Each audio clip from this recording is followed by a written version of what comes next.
Let's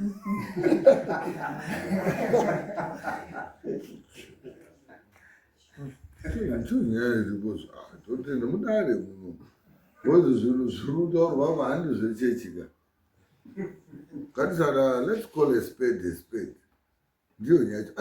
Aikuisira mhepo aizubviswa kuisa mhepo kuti kuna matira kuisa mhepo kuti kuna matira muna matira anikuroyana ko zvakabviswa umba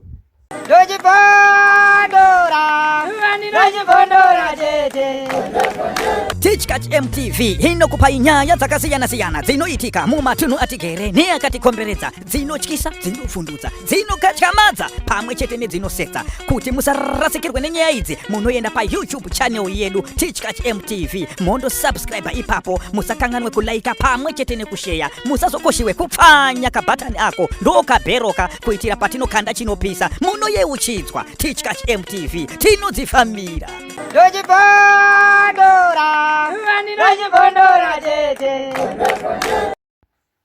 Matthew versus Jenny. Matthew auya nyaya yedu petakapedzisira takaipedzisira petakati waida kufamba namai pachidiwa ana sekuru ari kuMozambique. Tikaronga kuti mai aende kotora ana sekuru. Makazodi chititsanangurira kubva ipapo.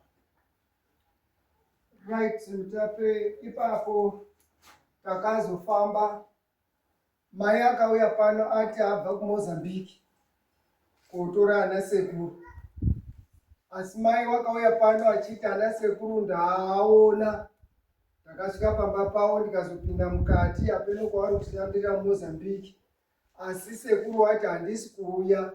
Mai akati inini ndakadzimiririra ndinohamba. Ndikati zvinoita here mai izvozvo muri kutaura izvi? Akati zvinoita. Ana sekuru andoti zvazobudayo munozotitaurira. Ndobva atitaurira akasvika mumaseni. Ndikazofonera mukoma Matthew. Mai akanga andori pano, akaswera ari pano padare panapa. Ndobva ndafonera mukoma Matthew ndikati mai auya. Uyai ati tinohamba. Ndobva tasvika takazobva panapa around kuma 5:30. Inini naMatthew nababa munini naMatthew namai toenda. Patakaenda takasvika kwachiremba. Chiremba pekutanga vakatanga kutaura nenyaya yekurwara kwemukomana. Tikati wapinda pagwara chaipo, ndipo petiri kutsvaka. Tobva tati chobve akazouya akabata pana mai akati pane nyama munyama nejambwa zvibva zvangoitahwa saizvozvo. Chiremba akazopedzisira akutaura kuti kumba kwenyu mai kune zvinhu zvinoda kubviswako. Tobva tazoenda kwamai. Pakatanga kutaurwa ndizvo zvemunyama mujambwa pana mai nekuiswa pababa pane mukomana akandotaurawo ndizvo. Tibva tazobvapo tobva tazoenda panyaya kuzozi mai kumba kwenyu kune zvinhu zvinoda kubviswapo. Tikazoenda kumba kwamai kobvisa zviro zvacho. Pakazoenda kobatwa chiro chakaite muoko mubhedroom mamai. Tibva tapedza tikazoenda kumba kwemukomana. Muprofita akanangisa akaita zvaakaita achitenderera mumba yacho achitenderera. Ana mai anga asara kumba kwavo. Then kumba kwemukomana hakuna chakaoneka. Akatotaura kuti hanzi zvinhu zvakabviswa pano zvazviri musaki rakaita kunga chena. Tikabvunza Matthew kuti ndizvo here zviri kutaurwa nemuprofita? Akati eya ndizvo zvinhu zvazviri musaki kumba yekumberi. Vaatoti ndizvo. Asi tiri kumba kwamai vakamuka jambanja rakatyisa. Takandoti hiya takandotengesa mazino edu kuti pamwe tingangopondwa ngemiti. Mai pakabatwa zvinhu izvi chiro ichi tadzoka tamukicheni, mai akanga akutopenga akuti iwe Matthew nemunhu wako muprofiti ndimauya nechiro. Akatombotanga kunongedza kuti muprofiti iwewe ndiwo wauya nechiro. Muprofiti ochibvunzisa kuti mai muri kutinyi? Akati aiwa, Matthew ndiye auya nechiro chake. Mai akubata miti, tikaita hiya kuda kuavhara, akatongoenda komhanya kotora mapirisi, hanzi mushonga wamakonzo here, akutokumbira ndoda mvura kuda kumwa mapirisi aya. Apedza mapirisi akatorerwa, kwakutora miti umwe ikabhlokwa, akazodzavhura chitsa panini pamberi pemuchoto, tikandobata tikazosiya tangoporedza. Akati kudare kwenyu handichauyi, ndimai apo. Asi surprise akazondifonera after nga 2 days here, ndikati mbuya haana kufa, achiriyo. Zvakatondifadzawo izvozvo because papatene kaengo kekuti mai anga akutoratidza kuti ada kudziuraya. Saka zvakazondifadza pakandibvunza kuti dare renyu ririko here, ndipo pakauya last week apo pasina kuuya mukoma Matthew. Within 2 or 3 days here tiri apa, mukoma Matthew akazoafonera achiti inini ndine nhau yangu yekuda kuti tibate baba, ndiyo pane shuwiro yangu. Ndikati alright, isusu sedare chinoenda tsvakai mari badzi yekudoni nechiremba. Ngoma Matthew akatsvaka mari, tikaenda kwachiremba futi, ari kuda kuti abate baba havo. Tikazoenda kwachiremba uya kobata baba akabatwa.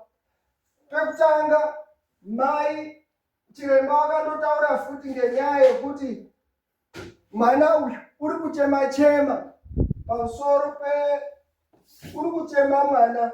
Ndikati icho chakatwa futi, icho ndicho chiya chetatiri chiya. Uyu mukomana wakaripota kudare kuti inini ndiri kutambudzika ndibaba. Alright, chiremba watochibata. Good. Tochiona zvimwe zvacho, obva ataura zvimweni zvaakataura. Matthew akati zvese mungataura henyu mukadini, hatifi takawirirana. Zvimwe dzacho dzinozotosumudza hondo. Akutya futi kuti mai zvikazotaurwa zvakawanda anozoita ushungu huya. Saka chiremba wakakatwa akati chiremba, batai baba, ndiyo solution. Tipedze nyaya. Chiremba wakabata mai. Chiremba wakabata baba. Baba akabatwa akatanga kutaura. Akati apa pana Matthew apa ndio pendiri kusairirwa. Ndasairirwa. Iwewe Matthew uri kuenda uchitsvaka kumaprofiti n'anga, uchindibvisa, uchinditetera kuna mai. Mai achiteterawo kunani? Kuna Matthew. Saka hondo yanga iri yekuti baba ari kutorwa achiendeswa kuna Matthew achibvisawo. Saka Matthew akazouya kudare uchiti inini mambo apa ndicho pako ndinofunga kuti masimba aMatthew anga amashoma. Matthew akachiti rekai ndopotere kuna mambo. Matthew ndiko kuzouya kwake kudare, asi ndiyo zvakazobatwa. Chiremba akazobvisa baba Matthew pana Matthew. Mai akadzibvisa mare, tiise murume wako apa. Mai akati handina mari. Saka hapana akazobudisa mari pakati pedu tese. Akazotora heti yavo yanga iri mumusoro. Ndini ndakati tsvakai chinhu chemungaita apa. Ndakaona ane heti mbiri. Ndikati paheti apa pamwe ikaiswa apa, chiremba unogona kuisa murume wenyu ipapo. Saka akazoti pamurume wavo akaiswa paheti, akabviswa pana Matthew. Akazi apa inini ndiri kugara apa, ndiri kuda, hanzi wakandi shungu. Aizi haana kuuraya pamurume, asi paakapedzisira kuzofa ndipo murume anga ari kuchema kuti wanga usichandibata zvakanaka. Pakutanga ndiri kurwara wandibata zvakanaka, asi pakuzopedzisira apa ndipo posina kuzondibata zvakanaka. Pamwe ndipo pane godo racho here hatina kuzopanatsa kupabata. Asi murume wakazoiswa apa akazi iwewe unoda kundipa $400. Mari yacho unoiisa ipo papa. Waona $30 uchingoiunganidza ipopo kusvikira yakwana mozodaidza nyamusoro ndozokutaurirai zvekuita pamari iyoyo, then inini ndozoenda hangu kuorwa kune akandiuraya. Ndio pakaperera nyaya yacho. Asi Matthew wakabviswa baba ake, mhepo yaiiswapo ndio chimiro chiripo. Ameno kuti pane pandasiya kana kuti pandapotsa, mai varipo, Matthew uripo, odinodzadzisa.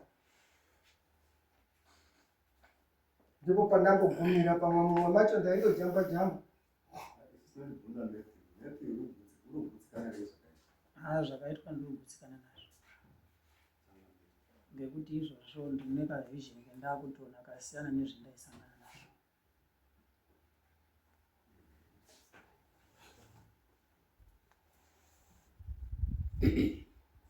Matthew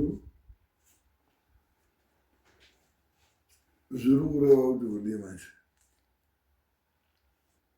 Pane nhau yendakaya nayo mudare yakafambirwa ingaita Zvakaita zvakabuda zvavagilema kuti mai ako umoroyi.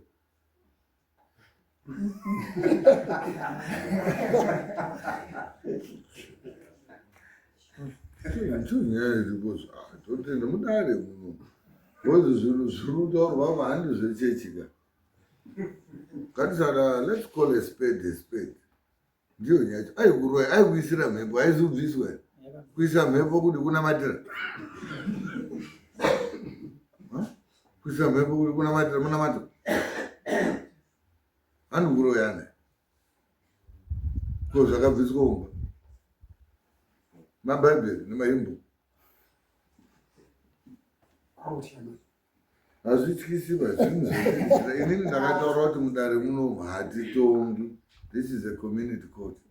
Ende zveiri community court Pane chimwe chinhu chacho chakabatwako. Foni ndandadzima kusvika kudzobvisa huku. Ndichalaita foni yangu ndikuratidzei chinhu chacho chakabviswapo kumba pavo pamai. Saka ndoda kuti isusu kazhinji saka tichikukurudzirai sedare kuti hunzai nyaya chi kudare because we normally rule in favor of the complainant. Chinyi iBhayibheri.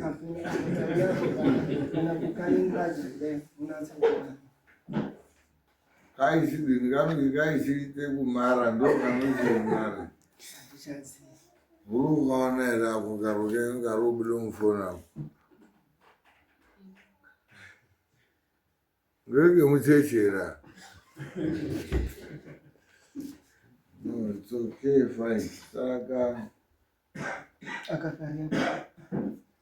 It's okay.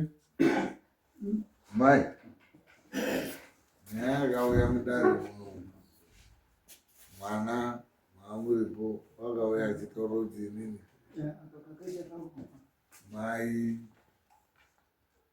akanga paine nyaya dzekufa kwababa, pane kudanana kwaiita mai nababa munini, zvikazodai mukazosvikire kuzodini akazofa zvikadai. Asi zviri kuitika baba angu afa, inini mhepo dziri kuiswa pendiri, saka ndauya kumutsangamira.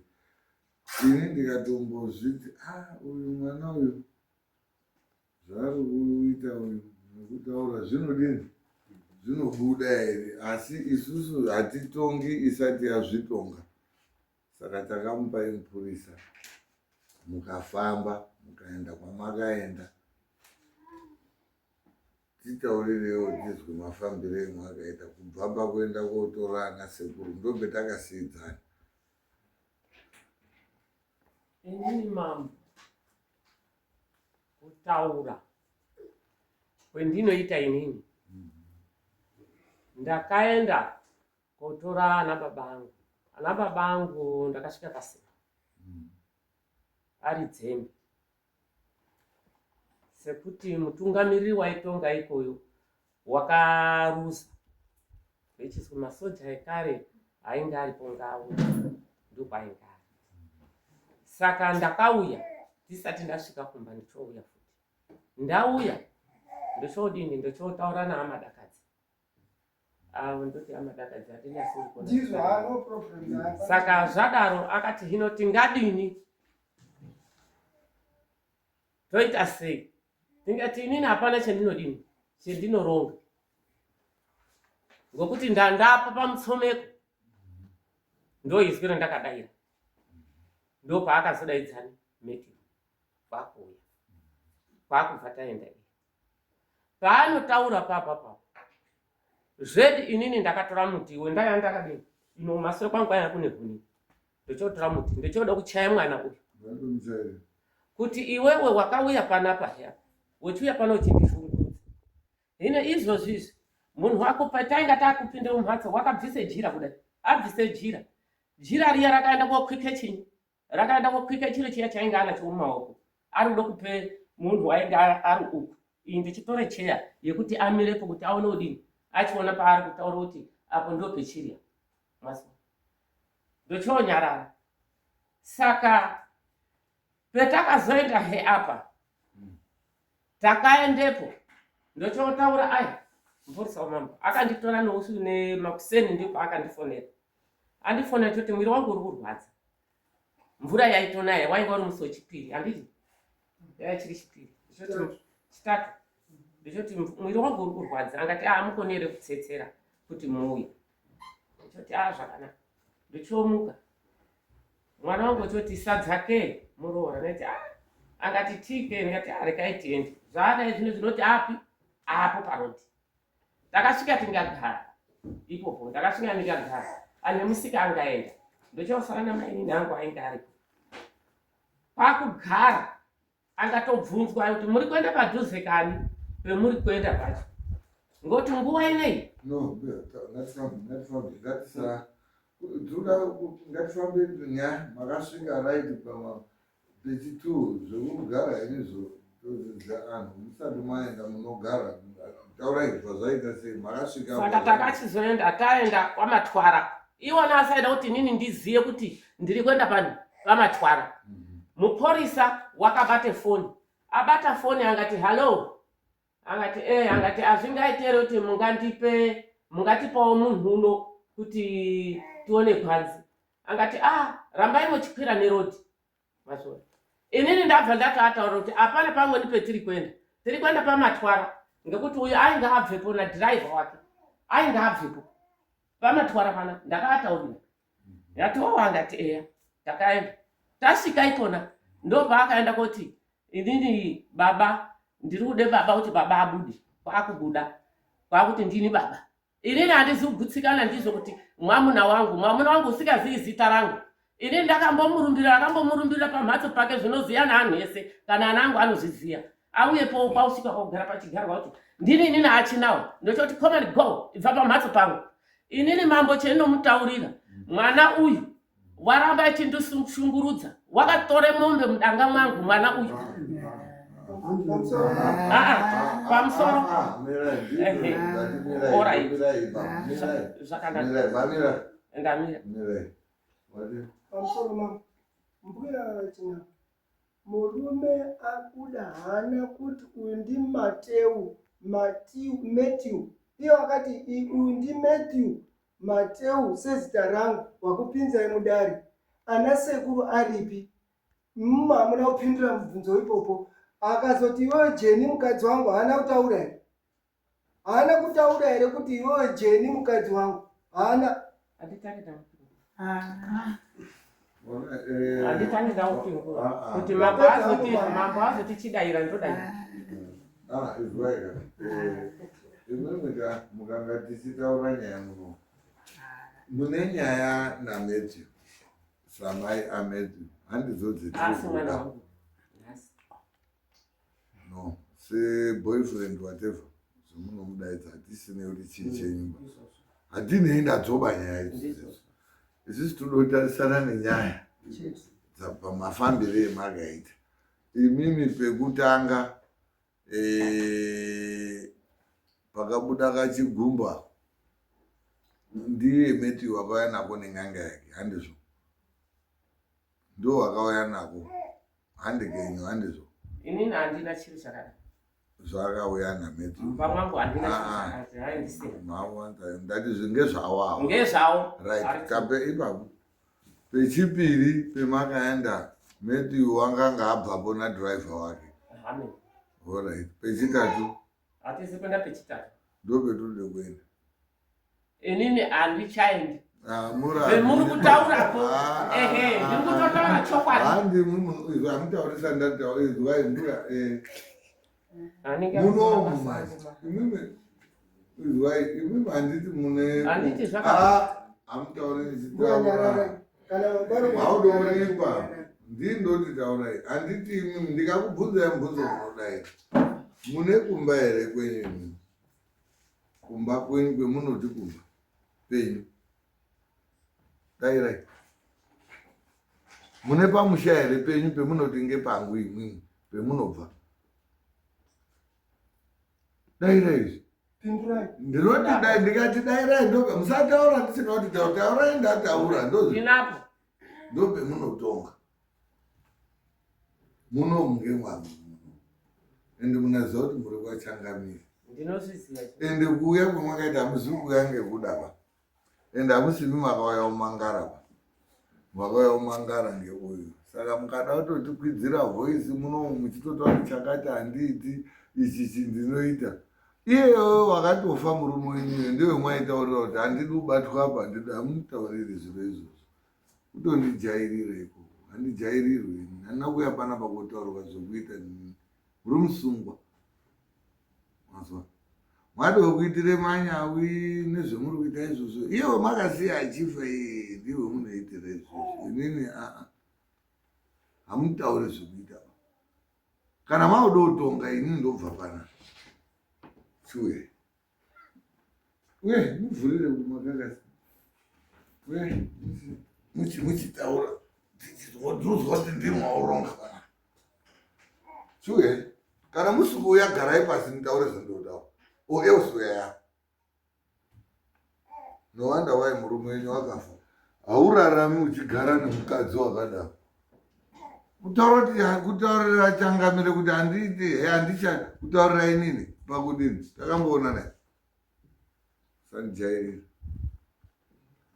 ava vakatopedza nguva mupurisa akatopedza nguva kwakatofambwa pasara ndepechitatu saka imwimwi uyu kwekutanga mwakabatwa zviro zvikaburitswa zvese zvikabuda nemhepo dzikabuda muri kuzviramba kwechipiri muri kuti wakabvapo nadhiraivha wake mukazviramba toda pechitatu dare isusu tinoite hatitoda kumubatirira handizvo here dare munofamba pangani apa pairi pari tambwe chitsotsi apa itsotsi uyu nomupurisa uyu itsotsi saka imwimwi mudoti tiende papinyi pasina Mathew yandombodzeke pana mbuya kana muri kuona kuti nyaya ka ima musida kufamba handizvo here ibvai mati gagaga pamberi pamambo kutaura chokwadi kuti zvakabuda ndizvo handizvo here munhu mukuru ararenge nhino ite zvokugwadama saka apaka ibvai maite zvokugwadama musararange nhiba kuti mutape izvi because imi musaizotendere mhepo kuti iswe paheti yenyu muri kuzwa saka ibvai mabuda ndikoti nyaya iyi mufambire wakaita takagutsikana ndiyo yakapera ngoti mukaramba moramba kuti kwende kun'anga kechitatu kuti kuti muri kuzviziva ndingati ndo masuku endingamupa because kana mataura mambo ndarisi kugutsikana mambo atende mazweni handizvo here mwati imwe hamusi kugutsikana saka toende pamberi mukati handichaendi mwakwende pimani right dani inei inonzi community court handidanhu anaya munomugomiririre nyaya dzavo dzaanonga aurira basi mazwa ndimwi munofamba muchiti hagoni kutonga va anefevha muri muno nyaya idiri kutonga ava maasesasi imwimwi mwatoya mwenyu hamuna nyaya dziri muno mndiri unyembera mwauya kodini nyaya yataurwa munomu mwaizwa here. Ini handisi kudotonga kubuda mune judgment, asi anza ndinayo samambo. Hatisi kudomhanya bhozi ndii munozoti akabatirira mbuya akadai. Muri kuona sei tsananguro yaitwa nomupurisa wakafambawa, mwana wakauya achimangara kuti nini mai zviri kunetsa, mhepo dziri kubva kuna baba dzekufa kwavo. Baba acho akazobuda achiti inini yeye hana kuurayiwa namai, asi mai tine kukanganisirana kwetakazoita mumadhaingi minutes ani angu ndo zvaaishupana nawo mai nedzimwe nyaya dzavo dzaanziri dzekubhedroom. Ndo mhepo dzavari kusairira kumwana zvichidai.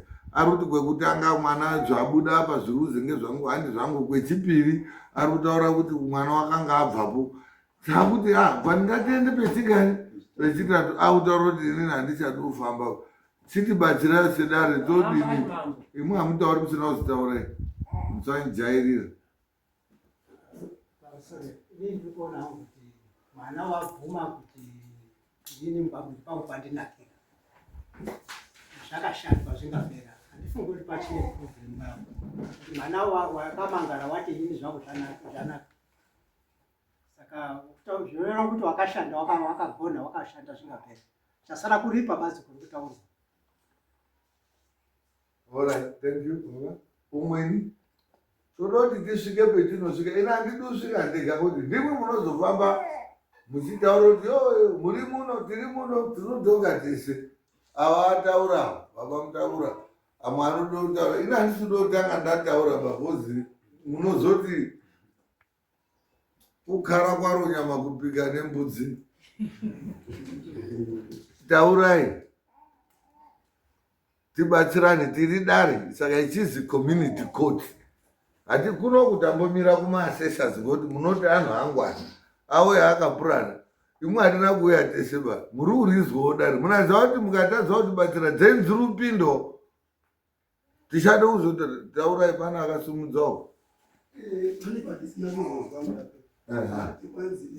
Sumuka. Pane paati hanzi inini handichadi kuchafamba. Vanga vari kuda kuchati kudii nempacho pamwe patotenda. Alright. Saka tinozozwa result yavo kuti taakata. Chaitoti taakati anga aramba kuti kwekutanga wakaitwe chitsotsi, muprofita wakaburitse chiro chake. Kwechipiri uyu uri kuzi wakanga abvapo nadhiraivha wake akaenda kuonyepa kuti ndobva chabuda baba. Ndikati alright, saka ngatichienda pechitatu ndobati handichadi kufambako. Ndikati sei, saka uri right, tinogona kungatamisa munhu uri kuti handichadi kufamba ngekuti pamwe ndakabatwa. Thank you very much. Ndo macontributions etinoda. Right. Tanga takuda kuti hamutauri pekuno mwafunga kutaura babuno. Iyo zvichitaurai manje kuti imwimwe ende musataura zvakawanda zvekuti wakahemombe nemotikaba. Imwe mati pekutanga pakaitwe chitsotsi, pechipiri pakaitwe chitsotsi. Mukati hamuchadi kufamba. Chitaurai chikonzero chemusingachadi kufamba pechitatu. Inini ndanga ndichiti ndingachafambirei. Handiti pamwiri pake wataura kuti inini zvangu zvandidini zvandirerukira. Saka pendichahamba ndipo kuti mundoramba muchindondenderedza chiinyi. Ndo pendaitaurira inini.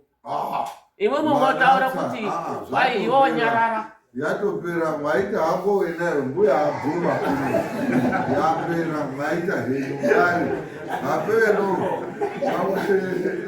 iwewe ndianiyo olozaka mudare swa ona inyainga dai yapera kari ho ndiri mambo asaba iwe ndiwo azotoita mambo wenayo. Kakazi pane nyaya auya ndimutaura atopera ndisatopedze kuwapa. Handina chendareketa naye.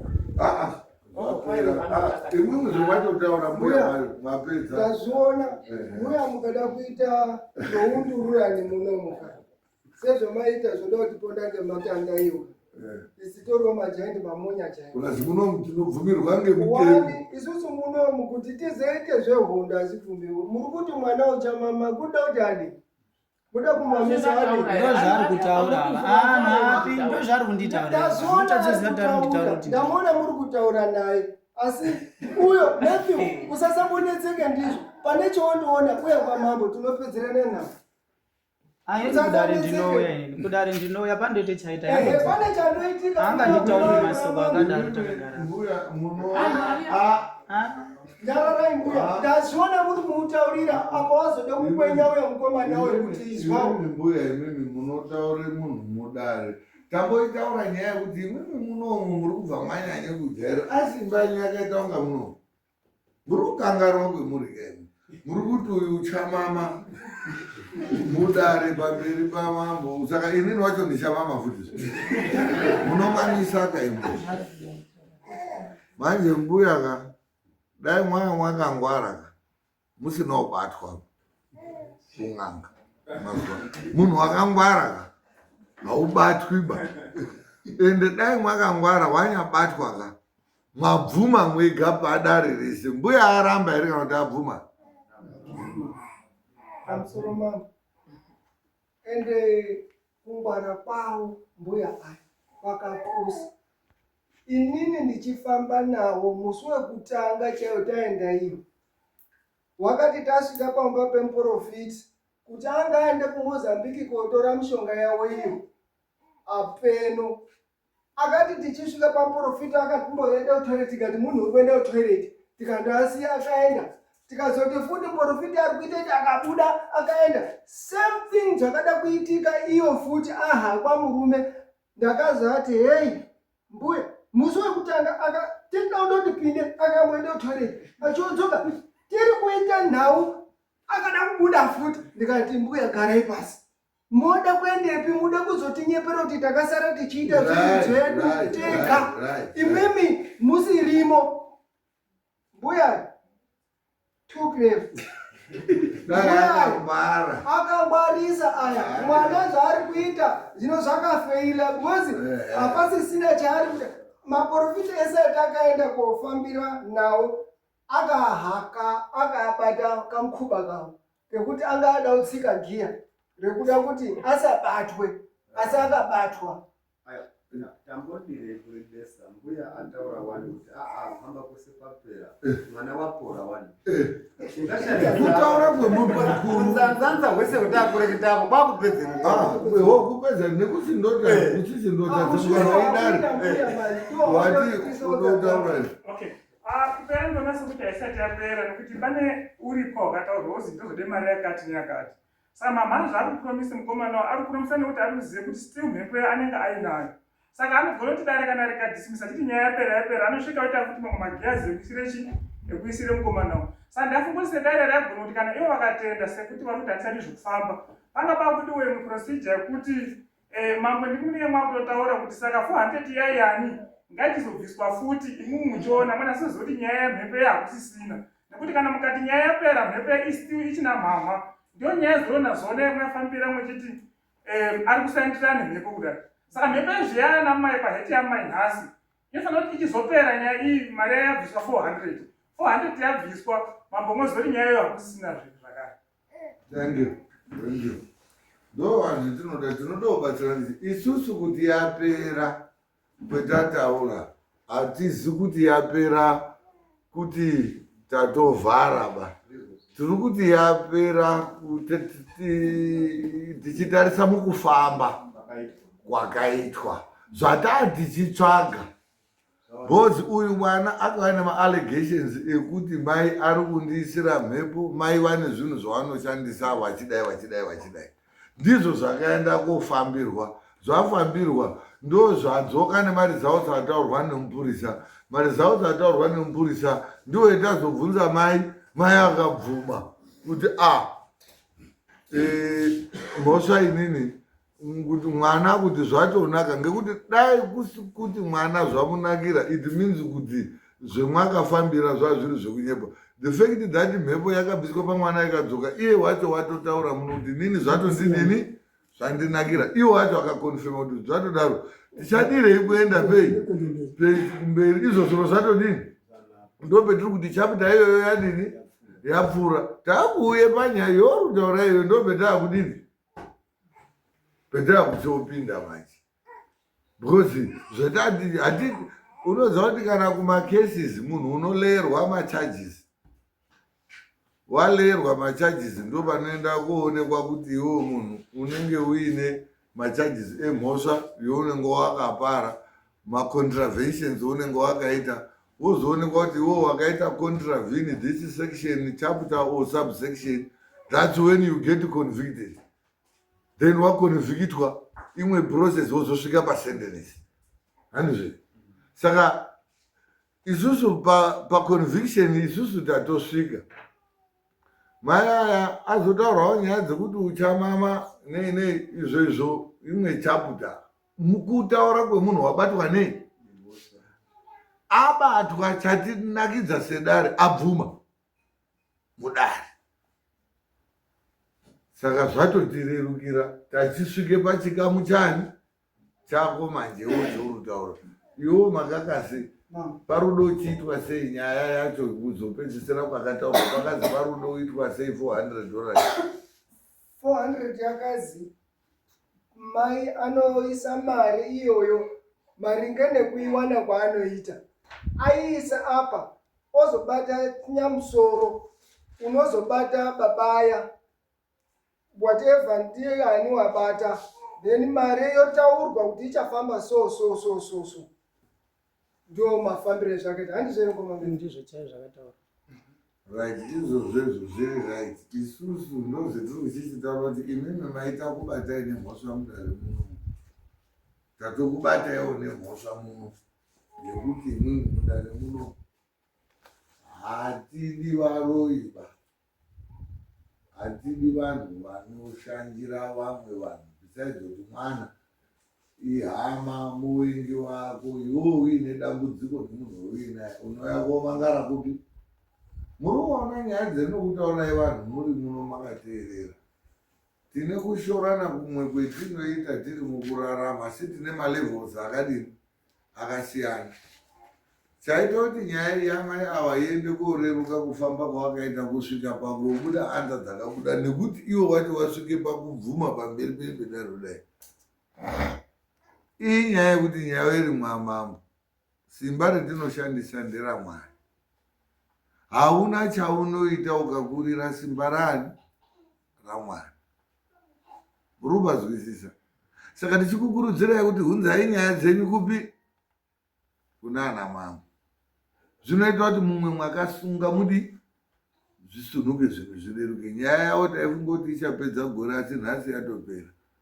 Because zvakapindirwa nesimba ramwari. Hakuna muwengi unodarika simba ramwari. Onai wawengi wese wadonhera pasi. Musagara nenyaya mudzimba. Musafamba mega muchiita zvamunoita mudzimba. Hamubudi nemaanza. Iyi yatobuda anza. Zvokuramba zvavo vachidini wangangoita, asi munoziva kuti kuna vanhu vari kupika ma20 years vari kuramba. Mune hama dziri mumajeri. Unozwa akazi 10 years mumutsiya. Iwewe asi waizosvika kuda kuti ndakabatirirwa. Ndakandozonzi Major Street wacho hakuna munhu unoenda kujeri asina kubvuma. Kuti paino wakamboenda kujeri muno kana une hama yake musanyeperwa kuzi ndakazondoendeswa. Hakuna munhu unoenda kujeri asina kubvuma apa.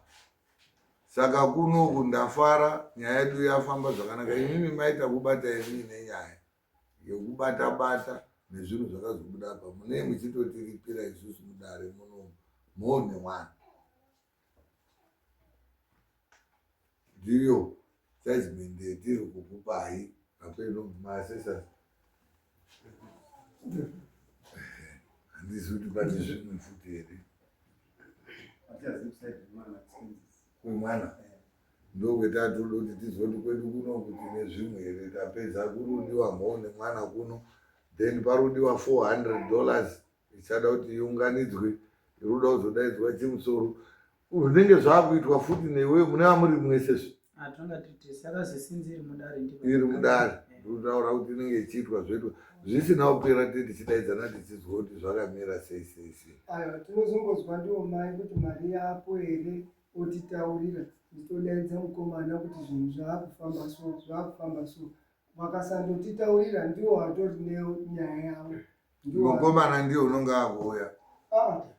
Utaura kuti mai anogona kuonyarara handiti ndo mbuya kwaye wambotitaurira asi uri kuti anochinja tiri kudotibatsirike ndimbuya nyaya yemari mumbuya munofunga kuti munotanga rini muchipedza rini tasati tasvika hedu uya nawo iwowo ikoko toda kuti tiwape masi mwana tikuziya invoice yavo next time vakanga vachiita zvinhu vazive pekutangira nepekugumira kudare kunokukurudiwa mhona mwana kunoku munogona kuseka munogona kuti ndibati nyaya idzodzidzika muri kufunga kuti inoperera munomu tinomwisa pa440 munopaziya here mombe inoshupa ndakambomubvunza kuti pane here munhu uri muno mune mombe isingadhibhi inonzi mombe yekwanhingi haidhibhi mombe iyoyo ikajambe dhibhi dheti ka next dhibhi dheti dzinoti dzimwe dzese ngadzimiri kusvikira iyo yadini mungamboyemba inoti bwidi muchinyemberoita zvekutamba muri kufunga kuti muri kupima inini ndakagara panapa musiziva kuti tiri kushandisa mutemo imwe akawanda akazviita tinomukaka munozototomuka musaita zveutamba bazviro zvemutemo izvi munotsvairwa munoenda kujeri nenyaya iyoyi iyi marekodings ese tinawo maminutes muno mavideos tinawo it's a presentation yekuti isusu zvetiri kutaurirana munomu tiri kutoda madheti iwayo akasvika zvinhu izvozvo zvisina kuitika nyaya yakuenda kwamajor street yaenda kwamajor street ini ndatobuda wamutemo kusvikira mwauya kotorwa umba kuenda kwana mandikise mwapedza kwana mandikise major street unondifonera kuti munhu uya ndadzoka wabva ujeri mwoyo wadzoka futi pevakagara ipopa nyaya iyi mwada kutoti ipere ngenzira yamunoda mototeere murume kufa muri mupenyu munonyepa iye ndiye unonga achindoya nezeta rapiwa hamunokakwa zvese zvomuri kufunga kuti tiri kutamba munozozona kuti hatisi kutamba musatamba nechinhu chinozidani chinhu chakatorongwa napurezidendi wenyika ino zvine hurumende mukati nesimba ramwari musavaya muchidaita zvokushaina mishonga yanyu dai yaisenza zvemunofunga zvoga musina kutombobatwa ende dai yaisenza makaita zvimwe zviro nemishonga yanyu zviri nani kwete kuenda kuisire mwana mamhepo nekudini hazvisenzi zvinhu zvemuri kuita iyo zvitumakumboti kwacho tomwaishandisa twakabviswa muri kufunge kotsvaka kamwe maakuteretena munhu muri kuziva kuti mwi munoteretena munhu padare mudare imbudziyo yenu noraipopa hautereteni munhu ba pane mhoo nemwana pane mbudzi yacho iwewe uri kutaura kuti matongere ndambobva panavo kuti uyai muchiti hamusude kuuya kutaura kuti hamuna pawa saka usina pawa unonyarara usi anhu ane pawa achipedza bhora iwe mukomana mayawana wakava nemalegations enyaya dzako dzekuti aikuisira mamhembo zvichiti uroyiwa itoitwa ipapo usafunga kuti aikunamatira bwanga uchitoroyiwa muroyi mai yako vakafambwa vakaendwa waun'anga vakanobatwa iyo zvizvi taabvunza mudare muno wabvuma mai yako wabva uripo wazvizwa uri kufunga kuti urudei uchitaura kuti todini ndima yako ndima yangu chendikuda kwaari ndechekuti ngasisadzosa baba kwendiri ngaakwanise kuaitire zvaakawirirana nababa handina hangu chindinoda chekuti zvekuti wagadzire $400 iyoyo zvogadziriswa zvipere iwo hapana cho handina hangu but ndototende pakuti akatobva baba pamwiri pangu akataura ndaakukusiya ndaakwende kune mukadzi wangu saka ndo zvorudo kuti zvitipere ndo zvendikuda hangu kuti zvipedze right buya tarisai kuno mutaura nchangamira handi ndakamutumete zviro zvoma musada kutendere manyemwe baba right nyaya yetakataurwa yakataurwa yemhepo iripo yababa ye$400 tinoita zvarini taurai tibva tanyora muno tiite zvo zvinopera kuti musina dheti tinomupa dheti mandotadza dheti iro rero takusumisana apa ndamupa mukana handikutyava kuda kutoti timupfawisire zvireruke taurai zvinhu zviviri zvenebhoti mari inoya rini mwana wadaidzwa mupurisa wadaidzwa moenda kuna chimusoro zvemhepo zvava zvagadzirwa chiti taurirai kuti imwimwi time frame yenyu kubva izvozvo zvakamira sei, tipedze tione kuita nyaya dziri kuno nhasi dzakawanda. Mbuya ndimi muri kubvunzwa, pindurai mama. Inini handina pendinoti mari ndinoiona, inini handioni mari. Mari handina, handishandi. Ehe. Alright, yekuti alright, saka imumwe muri kuti zvosiyiwa zvakadaro. Mambo, kana kuti zvaita zvokuti ndindoende mujeri ndinoenda. Very good. Handina chendinacho, handinahe chendinotya. Alright. Hayi mamutyi zvimwe, mungatya imwe muri jaini. Amurimire. Kuti mune munhu akuti ndine munhu anotengese magwere angu, ndatengese magwere angu yandobatsirika kuti chikamu aiwa kana yorutswe rodhendera kana ndinoikanda kwamedza ndinotambwa ndimessage of court kana achatomuka kana iwe takapowa power anhu unoziva siya zvakadaro imwe muda kuti tipe idheti imwe hamuna isusu takuise retinoda isusu zvatakuenda kuita takuenda kuisa 2 months from today, izvozvi March, April, May, end of May. Munoda kuti muuye $400. Musina kuuya $400. Takutoigadzirira pepa yoenda. Inozwa paana achamutsvagisa. Muri kufunga kuti ndini chauenda nanguva yacho bai. Ndiri kutoona TV mumba kwangu ini. Muri kufunga kuti mambo wacho ndomona. Iyo zvimungatosaya ndoona panapa handina kuti penooneka. Handikwiri kombi. Handifambi netsoka. Hamuti handoni, hapana pemunondoona. Mazwa. Ngozi muri kuita nyaya yekunga kuti ndinokuzoona. Uyu achauibo. Mbuda. Pachauya mwandu. Ekuchadhira nawe imwe. Ndo achapedzerana nemwe. Ndo nyaya dzatati tori kumamitingi tiri kutotaura kuti tiri kunetswa nganhu utokamudaidza udare. Iyo zvimuzwa kuti kwaane mutemo mutsva manje. Handiti tiine nyaya mune yematonga mungabatwa nemhosva taiti 2 masummons ukaregera kuuya woendeswa kwamessage of court. Message of court ouya kuzokusunga achitora zvinhu nekuti iwo akashaya zvinhu pamba pako otorani iwo wacho. Mari yaidiwa udare yowekwa kuti iyi mari yakati yokalkuletwa kuita madays woende jeri. Takazobudisa chichemo chekuti pane wetiri kutodaidza kuti wauye kudare wetisati tatotonga.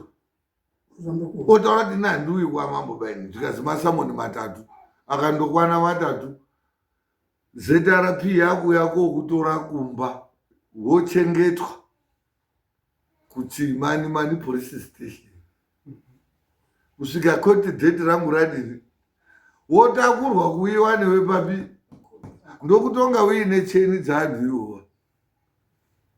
Saka hamusoro tisimbarira, hamusoro nhasi nduruzwo ndakafara. Oya zvainetsa so, because pana mwana ansese ndebvu nemisoro mihombe nei. Ndakataura kuti makomana, nyaya muri kuti toendesa, ndinoendesa munhu kwamessage of court wenisati ndatonga here.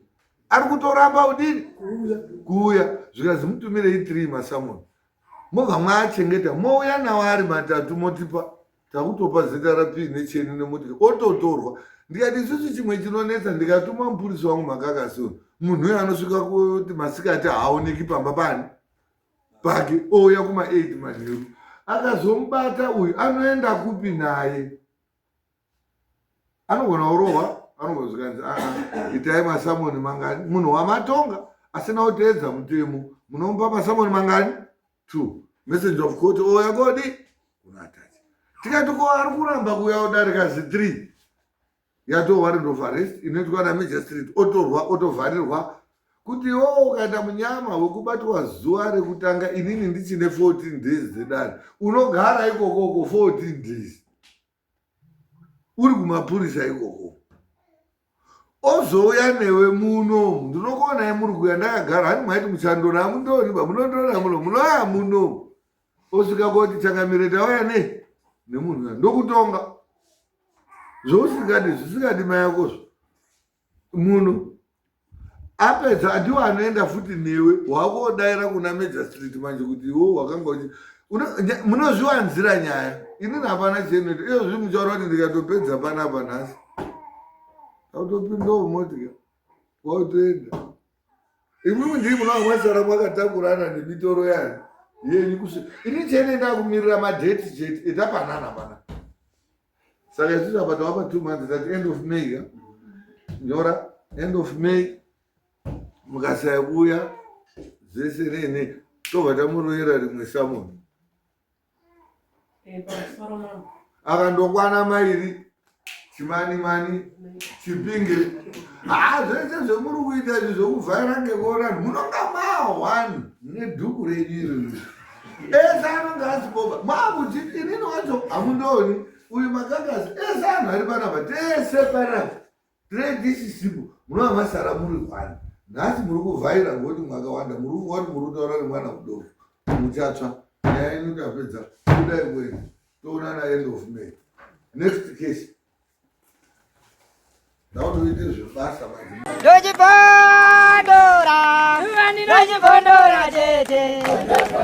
Teachcatch MTV inokupai nyaya dzakasiyana-siyana dzinoitika mumatunhu atigere neakatikomberedza, dzinotyisa, dzinofundutsa, dzinokatyamadza pamwe chete nedzinosetsa. Kuti musarasikirwe nenyaya idzi, munoenda pa YouTube channel yedu Teachcatch MTV, mondo subscribe ipapo, musakanganwe kulaika pamwe chete nekushare, musazokoshiwe kupfanya kabhatani ako ndokabheroka kuitira patinokanda chinopisa munoyeuchidzwa. Teachcatch MTV tinodzifamira.